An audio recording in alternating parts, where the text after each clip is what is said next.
Episode 223, Meat Boy, let's go. UFC Abu Dhabi. And you see the thumbnail. Obviously, we are on an absolute tear. If you're new here, Meat Boy MMA DIY lock since 2020. And honestly, the best kept secret in the space, Meat Boy, because you see the text Meek Tebek, Oral by Peyton, Talbot, Steve Garcia, and most recently, Vinicius Oliveira all cashed for us as easy to light work meat locks. That's four straight. I don't want to belabor UFC 318 too much, Meat Boy, but I do want to get your thoughts. What about the meat lock did you like? Vinicius, the lock dog, Oliveira got it done in a unanimous decision. What did you like from the lock dog, and is he potential future champ?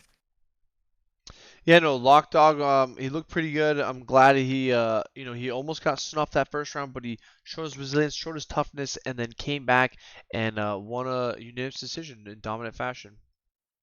Yeah, just like we said he would. We even anticipated it could be a closer fight than what he's used to, but nonetheless, he was going to pull that one out, even over a tough guy like the Matrix. So again, easy light work, fourth straight meat lock for us. You went 4-2 overall. Your boy went 3-3.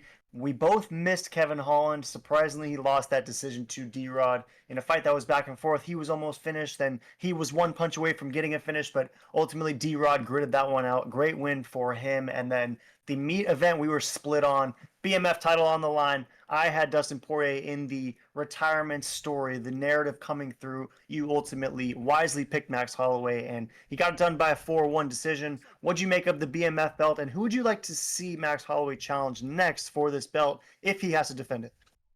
Yeah, no, I would love to see Max go versus Oliveira or the champ. I mean, one of those guys has to be it, in my opinion. Max already beat the other two best guys in the division. Uh, I mean, but I don't know why they would do Armin Sarukian. There's just no point for that. So they might as well just have. I mean, actually, I could see Islam versus Max. That would be pretty cool. But I think I would. I mean, just sell so good and easy. Max versus Taporia. Yeah, it could be interesting for sure. And then what do they do with the BMF? I mean, the first time that Topuria and Max fought, the BMF wasn't on the line, but again, that was at 45. So now if they're both at 55, you got to imagine Topuria would be gunning for that belt and trying to retire it, I'd imagine. And with Islam, I think he's going up to 170, so we probably don't see that one. But I don't know. I think there are some interesting fights for Max. I like your first idea of Charles for sure. Two BMFs, no doubt. Charles getting all these recent title opportunities, coming up short. BMF might be next in line for sure. Or like you said, let's just unify it straight away. Get the Topuria rematch at 55. A lot of good stuff nonetheless. But you ready to swap us through, me boy? Because we're back to Abu Dhabi this weekend. It's the first time since Fight Island, and it's low key banger of a meet down. So you want to swap us through? Yep, let's get to the meat lock. Yeah, move us over then. It's a meat lock. You see the text. Robert Whittaker. We're going for a fifth one. Is a 26-8 fighter fighting at a minus 145 odds against Rene de Ritter, who is plus 125. All the rage, right? Ever since joining the UFC, he's got three beautiful wins, all finishes. Performance of the night most recently with that absolute beatdown over Bo Nickel. And you and I were all over that one at Meat Boy MMA. We kind of caution the listeners as to the toughness of Rene de Ritter when going up against a guy like Bo Nickel. But this is Robert Whittaker we're talking about here, and we sort of see this fight as exactly a situation like when Robert Whittaker fought Ikram Aliskerov, aka Ikram Lokram, where Ikram Lokram came in as basically a pick'em, all this rage, undefeated in the UFC, and got absolutely slept in less than 2 minutes by Robert Whittaker, who we still treat as one of the OGs, one of the current goats in the division, despite the losses to Hamzat, Jerkis Duplessis, and Adesanya. I mean, those are the top guys at the division for the last 5 years. So we see this as a quintessential levels test. And while Rene de Ritter is a tough fighter, he's going to beat a lot of guys. I mean, he beat Kevin Holland. That's a solid win at 170 or 185. We don't think he's quite level for the Reaper level. So what do you make of the Reaper meatlock? Do you think he goes out there and finishes Rene de Ritter? And if so, is it early or often? I think it's gonna be early and often, but often in the second or third round. I think Whitaker, Bobby Knuckles is going to absolutely smash. I think he's gonna be faster, just better technique, all really. DeRitter, is very good. I think he'll beat a lot of guys. He beat Bo Nickel, but like Bo Nickel hasn't beaten anybody, so it's like, how much can we really take from that? I think people are sleeping on the GOAT, Robert Whitaker, so I think this is pretty good odds for the fight. They're giving too much stock in his opponent, in my opinion. So I think this is gonna be pretty easy win, light work. I mean, Whitaker's gonna do what Whitaker does, unless your name is Hamzat. Then he loses some teeth. Yeah, great call for sure. And we're grilling this early on a Tuesday. And as of right now, Whittaker's minus 145. But about 24 hours ago, it was basically a straight pick 'em. So it looks like the early action is coming in on the Reaper. So I wonder if that will expand even more so come Saturday. But nonetheless, Tapology is pretty split. And they're ever so slightly leaning the hypebeast favorite, Renee DeRitter, 51%. And fat majority of it is copper for the sub. Do you see any world where Renee DeRitter is able to do to the Reaper what Hamzat did to him? I mean, for me, the fact that there's such an overwhelming majority going out and saying Renee Ritter is just going to sub the Reaper easy light work, to me suggests a little bit of recency bias. And I don't know. I don't. Is Hamzat on the same level as Renee Ritter? Yeah, Hamzat is on a total different level than De Ridder, in my opinion, and I think Whittaker is going to prove that this weekend. The absolute meat lock.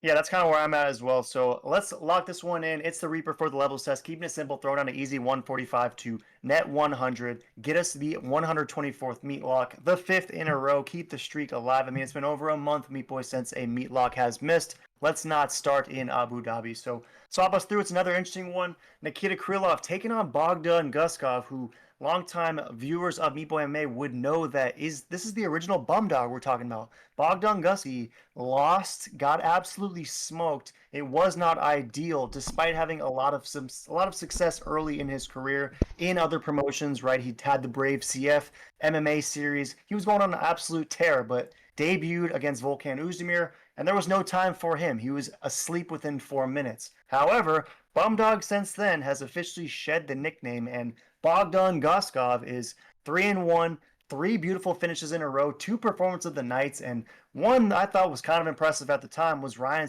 Man Superman Span, who picked up a first round finish like 2 days ago. So Bumdog is 3-1. He's officially Bogdan. Do you think, however, he is as good as his opponent Nikita Krylov, who the ultimate levels test? You know, your boy at one point had the one of one. I no longer do, and since abandoning it, he got absolutely slept in 2 minutes by JV Baseball. So, do you think Bumdog is going to sleep Krylov similar to how JV Baseball did, or is Nikita Krylov going to show Bumdog what varsity looks like?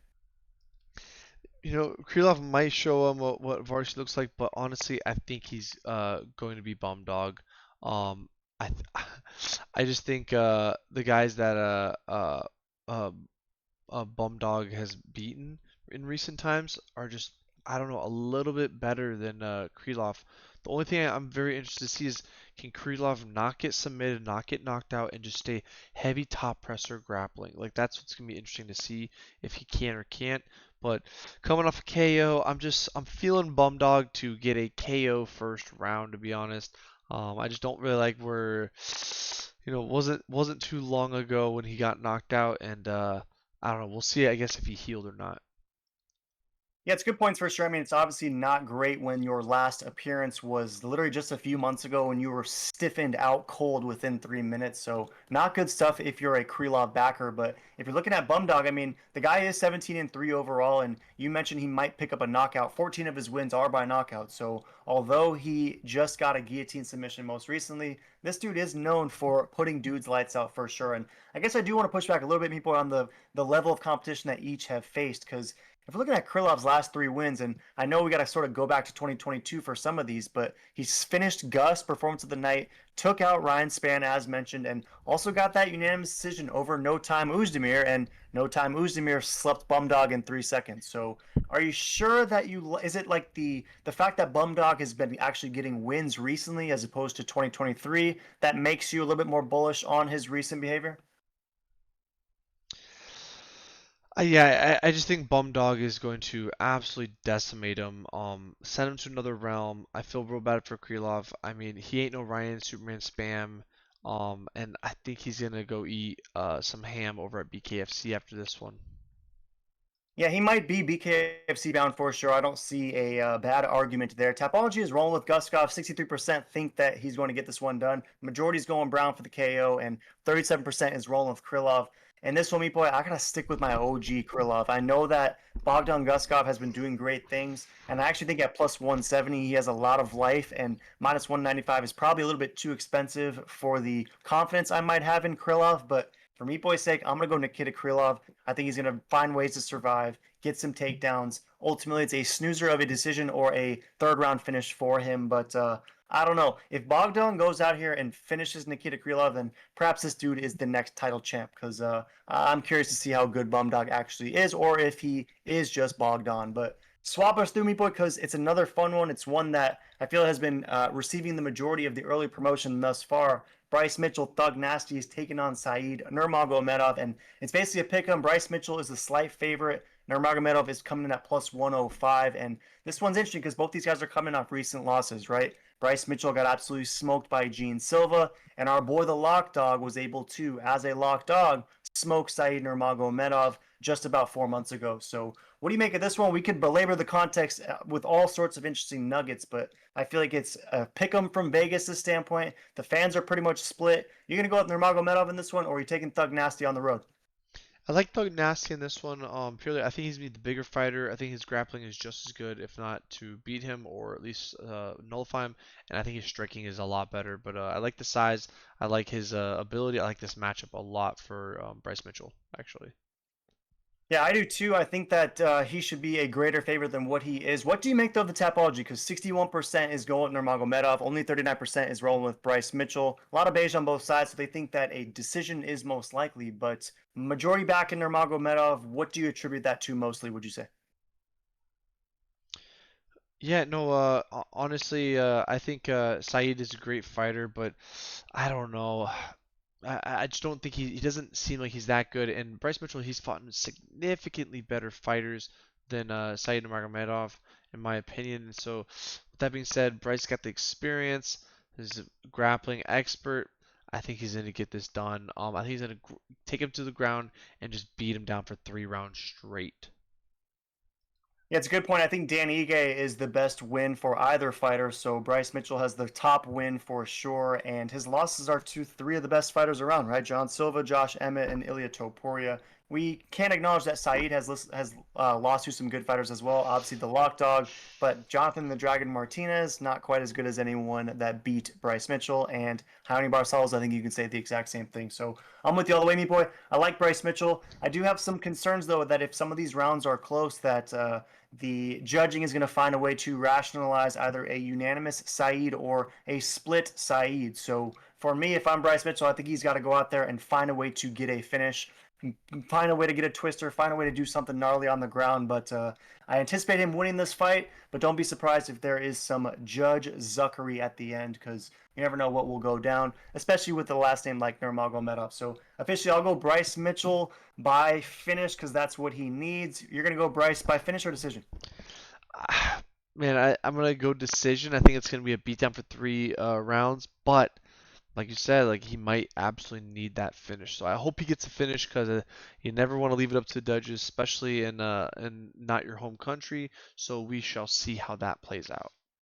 Yeah, I think he's got to dominate 3 rounds for sure if that's the pathway. But nonetheless, it's a fun one. Swap us through the meat boy because it's another fun one. Shara Bullet is taking on Marc Andre Barriault, and 15-1 is Shara, and he's a minus 700 favorite. Oddsmakers still all about him, despite the fact that he just lost a unanimous decision, his very first career and UFC L to Michael Venom Page in a fight that was pretty close, but I thought that the judges definitely got that one right. And he's taking on Marc Andre Barriault, my boy the Power Bar, who was on a 3-fight skid. Your boy Joe Pyfer finished him in 30 seconds. It simply wasn't looking good for the Canadian Power Bar, but he's officially back. He finished Bruno Blindado Silva in just over a minute, and you might make the case that, well, that's Blindado, right? Blindado has been asleep for the last 2 years.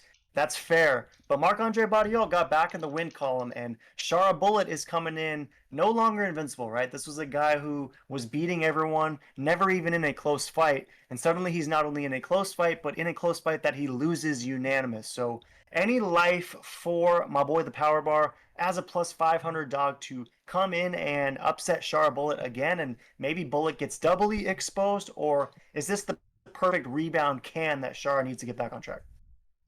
It is mind blowing that Michael Venom Page beat the crap out of this guy. I mean, it's not surprising, but it is just because of the age difference. Like Michael Venom Page is like 40 or something.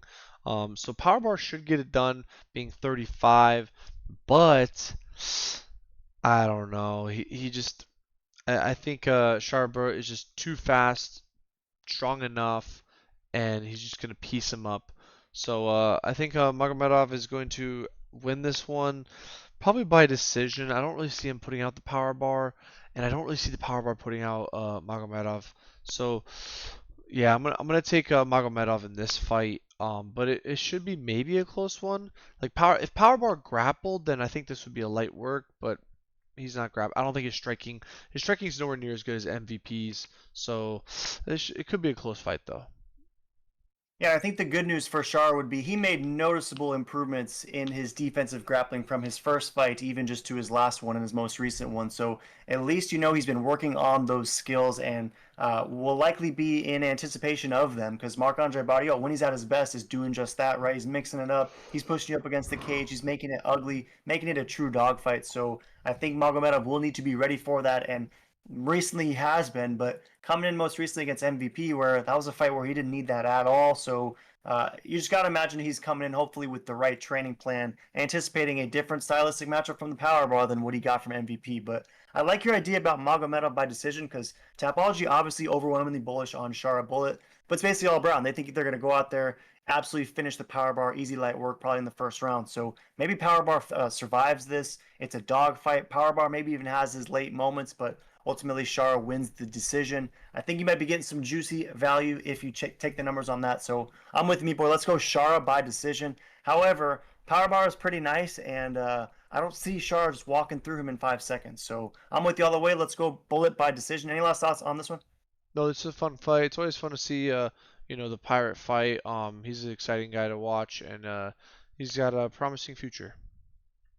Yeah, he's got the speed, like you mentioned. He's obviously the most marketable as well. So we'll see what's next for Shar Bullet and if it's an easy can crushing in this one against the Power Bar. But swap us through me, boys. The last one we're talking about is the co-meet, and it's your boy Peter Yan has a fat, almost minus 400 favorite, and his 18-5 record taking on Marcus McGee. 10-1 is the undefeated in the UFC fighter coming out of Arizona who has a lot of amazing recent performances. Most notably, it's the unanimous over Jonathan the Dragon Martinez in a fight where he was a sizable dog in. So I think Marcus McGee really made a lot of new fans and showcased to extraordinaires how high level he is. But jumping from Jonathan the Dragon Martinez suddenly to Peter Yan, the former champ, to me seems just like an absolute step into a new realm. Do you agree with that? Do you think Peter Yan, your boy, is an absolute lock and will get his third straight victory in a row? Or is Marcus McGee really that good and he's going to club Peter Yan with his skateboard? I hope Marcus is that good. He deserves it. He's a little bit older on the end of joining the UFC, so I hope he can get this fast track to fame and fortune. Just rooting for the guy. But Peter Yan is the man. Like if he can get past Peter Yan, I will be mind blown. And Marcus McGee might be the realest of the real. But Peter Yan is one big stepping stone to come across to get to the title, and I don't know. It's I can't pick Marcus in this one, even though I'd love to. I got to go with my boy Peter Yan, purely because he's just a proven track record. He is a legend. He's the GOAT. He's very very hard to beat, and until you can beat him, it's hard for me to pick against him. So yeah, I think Peter Yan's gonna get this one, but it should be one crazy fight. Yeah, it should be crazy for sure. I honestly wish this was a 5 round fight, but it's going to be a co-meet and three at that. But either way, if you are taking Peter Yan, one thing I found super fascinating about this matchup is obviously Peter Yan has way more experience, UFC experience specifically, and one might expect Marcus McGee to be the younger, grittier hype beast in this matchup. But if you look at it, Marcus McGee kind of is getting a late start in his UFC career and is already 35, whereas Peter Yan literally just turned 32. So despite the wealth of experience, he also has the youth as well. So I think that that could be really bad news for Marcus McGee. And Peter Yan is seemingly one of the fastest dudes out there. I mean, the fact that he was able to so easily beat both Song Yadong and most recently Figueiredo, to me, should suggest that Peter Yan is just still on a next level. And while I think Marcus McGee is sick, I think he's perhaps even outperformed the UFC's original expectations. I just don't know if he's on this peak 32-year-old Peter Yan level. So I'm with you, Meatboy. I'm going to go Peter Yan. Tapology says 92%. He gets it done. 8% friends and family going with Marcus McGee. Majority beige for the decision. Last question to you. If you're picking Peter Yan, does he get a finish that he hasn't gotten in a long time? I mean, the last finish he got was against Jose Waldo way back in 2020. Does he get this elusive finish, or is it another decision victory over Marcus McGee? Yeah, I think it'll be a dominant decision.